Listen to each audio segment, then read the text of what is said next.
Hello friends, तो अब हम यहाँ पर सॉल्व करने वाले हैं आज कक्षा 12 के भौतिक विज्ञान के जो पहला पार्ट है वैद्युत आवेश तथा कूलॉम का नियम। तो इसके दो महत्वपूर्ण प्रश्नों को हम यहाँ पर सॉल्व करने वाले हैं इस वीडियो में। इससे पहले भी मैंने इस पार्ट के और न्यूमेरिकल कुछ वीडियो बना करके डाल रखे हैं, आप उनको भी देख लें। बहुत ही महत्वपूर्ण प्रश्न यहाँ पर सॉल्व करवाए गए हैं। तो आज हम देखने वाले हैं इन दो प्रश्नों को इस छोटे से वीडियो में। तो दो धन आवेश जो कि परस्पर 0.1 मीटर की दूरी पर हैं, एक दूसरे को 18 न्यूटन के बल से प्रतिकर्षित करते हैं। प्रतिकर्षित क्यों कर रहे हैं? क्योंकि दोनों ही आवेश कैसे हैं? धन आवेश हैं। ठीक है, जब समान प्रकार के आवेश होंगे तो एक दूसरे को प्रतिकर्षित करेंगे। और कितने बल से प्रतिकर्षित कर रहे हैं? तो वो ये दे रखा है, 18 न्यूटन के बल से प्रतिकर्षित कर रहे हैं। ठीक है, यदि दोनों आवेशों का योग 9 माइक्रो कूलम हो तो अलग अलग मान ज्ञात कीजिए। तो उन दोनों आवेशों के मान हमें अलग अलग ज्ञात करने हैं। ठीक है, तो सबसे पहले चलिए इसका हल देख लेते हैं। तो दो आवेशों की जिनकी बात की गई है, हम उन दोनों आवेशों को मान लेते हैं। सबसे पहले माना दो आवेश Q1 व Q2 हैं। ठीक है, और जो दे रखा है फिर उसको लिख लेंगे। दिया है दोनों आवेशों के बीच प्रतिकर्षण बल, दोनों आवेशों के बीच प्रतिकर्षण बल। तो दोनों आवेशों के बीच प्रतिकर्षण बल कितना दे रखा है? ये दे रखा है हमें 18 न्यूटन। और दोनों आवेशों के बीच की दूरी, दोनों आवेशों के बीच की दूरी यानी आर का मान कितना दिया हुआ है? 0.1 मीटर। ठीक है, तो आर का मान दे रखा है 0.1 मीटर। ठीक, तो और आगे बता रखा है कि यदि दोनों आवेशों का योग 9 माइक्रो कूलम हो, यानी दोनों आवेशों का योग, ये भी हमें दिया हुआ है, अर्थात Q1 प्लस Q2, इसका मान हमें दिया हुआ है। किसमें? माइक्रो कूलम में। कितना दिया हुआ है? 9 माइक्रो कूलम। ठीक है, अगर हम इसको कूलम में लिखेंगे तो ये हो जाएगा 9 गुणा 10 की घात माइनस 6। माइक्रो कूलम को कूलम में बनाने के लिए 10 की घात माइनस 6 से गुणा कर दी जाती है। ठीक है, अब देखेंगे आगे। तो अब हम यहाँ से कूलम का नियम लगा करके इस प्रश्न को आगे सॉल्व करेंगे। तो अब लिखेंगे कूलम के नियम से। कूलम के नियम से, तो कूलम के नियम से क्या होता है? F बराबर होता है 1/4 pi epsilon not into Q1 Q2 upon R square. ठीक है, ये होता है। अब हम यहाँ पर जिसके मान हमारे पास हैं उनके मान रख लेंगे। F का मान कितना है हमारे पास? 18। और 1/4 पाई एप्सिलॉन नॉट का मान कितना होता है? ये होता है 9 गुणा 10 की घात 9। ठीक है, और Q1 इंटू Q2 ऐसे ही।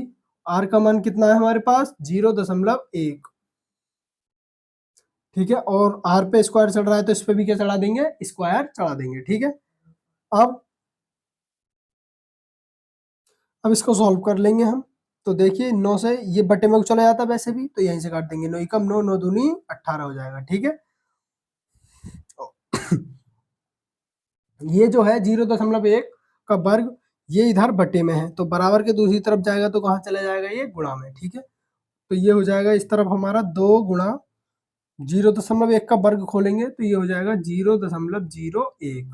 ठीक है, और Q1 और Q2 जो थे ये यहाँ पे दोनों ही किस चीज में है? माइक्रो कूलम में है। ठीक है, जब हम इनके जो मान लगाने हैं, अब ये हमें ये यहाँ पर किस चीज में लगाने हैं? ये लगाने हैं हमें कूलम में बना करके, क्योंकि हमने इस वाले आवेश को भी किस चीज में चेंज कर लिया है?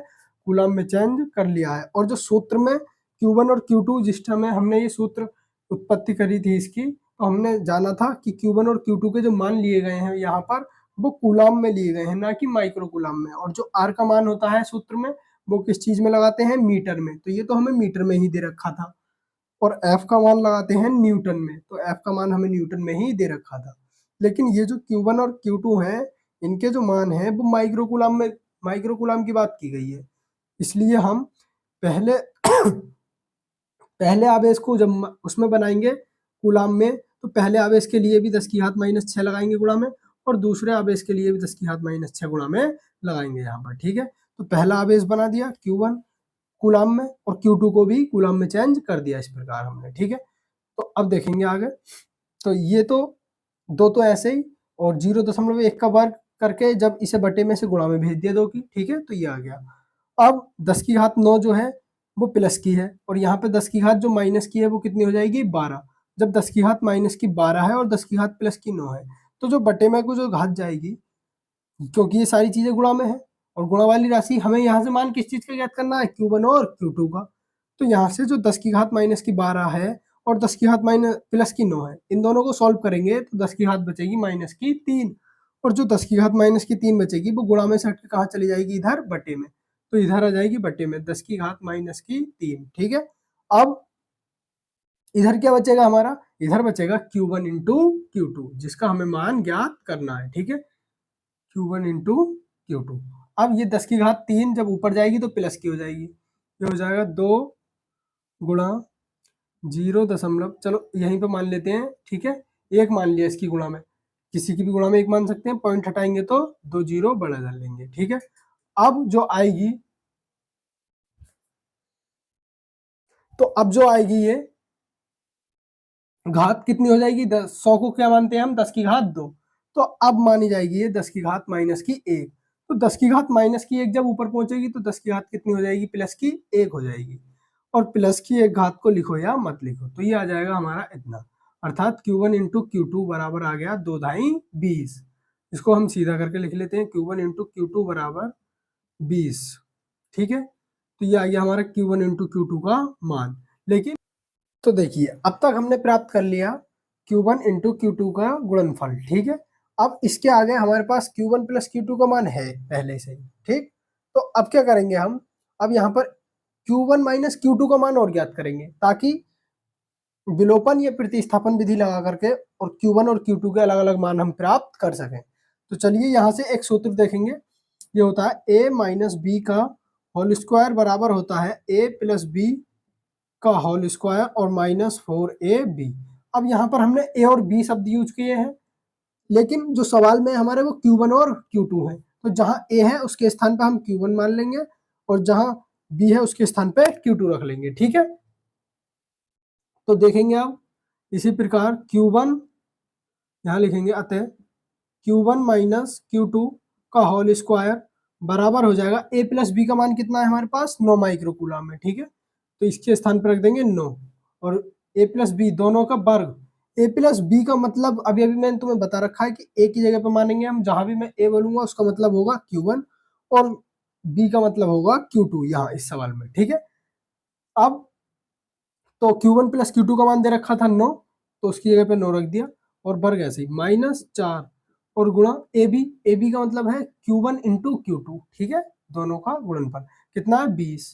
ठीक, तो यह आ जाएगा हमारा Q1 माइनस Q2 का होल स्क्वायर, और बराबर 9 का वर्ग होता है 81 और 20 चौक 80, तो यह आ जाएगा बराबर 1, और 1 का अंडर रूट भी है, जब हम ज्ञात करेंगे तो ये कितना आएगा, 1 ही आएगा। तो Q1 माइनस Q2 दोनों का अंतर जो आया वो आ गया 1। ठीक है, ये हो गई हमारी समीकरण नंबर 2 का, मान लो इसको, और ये वाली जो थी इसको हम समीकरण नंबर 1 भी मान सकते हैं। इसका यहाँ पे यूज नहीं है, इसको मिटा देंगे। ठीक है, माइक्रोकूलम में ही रहने देंगे, क्योंकि जो उत्तर बताना है वो हमें माइक्रोकूलम में हम इसका बता देंगे। तो ये हो गई हमारी समीकरण नंबर 1, और इसको कह देंगे समीकरण नंबर 2। समीकरण 1 में समीकरण 2 को घटा देंगे। समीकरण देखो, मैं जो ये हिंदी लिख रहा हूँ ना, इससे थोड़ा सा सवाल बड़ा हो सकता है, लेकिन आपको समझ में आ जाएगा ठीक से। ठीक है, समीकरण 1 में से समीकरण 2 को घटाने पर, समीकरण 2 को घटाने पर, तो घटाएंगे, ऊपर वाली समीकरण ऐसी रख लेंगे, Q1 प्लस Q2 बराबर 9 था, और Q1 माइनस Q2 बराबर 1 है। ठीक है, घटाएंगे तो चिन्ह चेंज कर देंगे, या फिर जोड़ने पे रख लो। ठीक है, जोड़ने पे भी ये वाले चेंज हो जाएंगे, घटाने पे इधर वाले कट जाएंगे। चलो, अब घटाने पे लिख रखा है तो घटाने पे रहने दो। ठीक है, घटाने पे चिन्ह चेंज हो जाते हैं, तो ये प्लस का था Q1, ये माइनस का हो जाएगा, Q2 माइनस का था तो ये प्लस का हो जाएगा, और ये प्लस का है तो ये भी माइनस का हो जाएगा। Q1 से Q1 कैंसिल हो जाएगा, 2Q2 हो जाएगा ये, और 9 में से 1 घटाएंगे तो ये आ जाएगा 8, ठीक है, क्योंकि एक जो है वो माइनस का आया। तो Q2 का मान कितना प्राप्त हो गया इस प्रकार हमें, 2 से जब हम इसको भाग करेंगे तो ये आ गया हमारा 4। अब Q2 का मान कोई सी भी समीकरण में लगा देंगे, ठीक है, तो यहाँ इधर इधर आ जाते हैं। Q2 का मान लिख दो, Q2 का मान समीकरण 1 में रखने पर, समीकरण 1 में रखने पर तो ये आ जाएगा Q1 का मान हमें प्राप्त हो जाएगा यहाँ से, समीकरण 1 ये है, तो Q1 तो ऐसे ही, प्लस Q2 का मान कितना प्राप्त करा है हमने अभी 4 और बराबर 9, इम्प्लाइज दैट Q1 बराबर कितना आ गया यहाँ से, ये 4 इधर जा करके 9 में से घट जाएगा तो कितना बचेगा 5, तो Q1 का मान आ गया 5, ठीक है, तो लिख देंगे अतः वह आवेश, और ये आवेशों के मान हमें किस चीज में प्राप्त हो रहे हैं, माइक्रो कूलम में, ठीक है, अतः वह आवेश 4 माइक्रो कूलम तथा 5 माइक्रो कूलम है, ठीक है, जो हमसे आवेश पूछे गए थे अलग अलग मान बताओ, उनके मान क्या हो जाएंगे, 4 माइक्रो कूलम और 5 माइक्रो कूलम हो जाएंगे, और इन दोनों का योग क्या होगा, 9 माइक्रो कूलम होगा। तो अब हम यहाँ पर सॉल्व करेंगे अपना क्वेश्चन नंबर 2। क्वेश्चन नंबर 2 है कि यदि शुद्ध जल का परावैद्युतांक 81 हो तो इसकी निरपेक्ष वैद्युतशीलता कितनी होगी। तो देखेंगे यहाँ पर क्या क्या हमें दिया हुआ है, सबसे पहले हल डाल देंगे और दिया है परावैद्युतांक को शो करते हैं हम के द्वारा, तो के का मान कितना दिया हुआ है यहाँ पर 81, और निरपेक्ष वैद्युतशीलता अर्थात एप्सिलॉन का मान पूछा है हमसे, इसका मान ज्ञात करना है हमें, ठीक है, और जो निर्वात की वैद्युतशीलता होती है उसका मान हमें ज्ञात होता है, ठीक है, वो होता है 8.85 गुणा 10 की घात -12, ठीक है, तो इन मानों को लगा करके हम निरपेक्ष वैद्युतशीलता का मान ज्ञात कर सकते हैं, और इसका फॉर्मूला होता है, फॉर्मूला लगा देंगे, हम जानते हैं ये इनमें संबंध होता है के बराबर एप्सिलॉन अपॉन एप्सिलॉन नॉट, ठीक है, यहाँ से हमें किसका मान ज्ञात करना है, एप्सिलॉन का मान ज्ञात करना है, जो कि निरपेक्ष विद्युतशीलता है, तो ये कहाँ चला जाएगा, इसके गुणा में, तो अर्थात इसके बराबर हो जाएगा के इंटू एप्सिलॉन नॉट, दोनों का मान लगा देंगे, के का मान कितना है 81, और गुणा इसका मान होता है निश्चित, इसका एप्सिलॉन नॉट का कितना होता है 8.85 गुणा 10 की घात -12, ठीक है, दोनों को सॉल्व कर लेंगे गुणा करके, जो भी आएगा वो हमारा निरपेक्ष वैद्युतशीलता होगी, ठीक है, एप्सिलॉन नॉट बराबर ये आएगा लगभग 7.17 और गुणा 10 की घात -10 कूलाम प्रति न्यूटन मीटर स्क्वायर, कूलाम प्रति न्यूटन मीटर स्क्वायर, ठीक है, ये होता है निरपेक्ष विद्युतशीलता का मात्रक, ठीक, तो आप इसकी कैलकुलेशन कर लेंगे, ठीक है, धन्यवाद।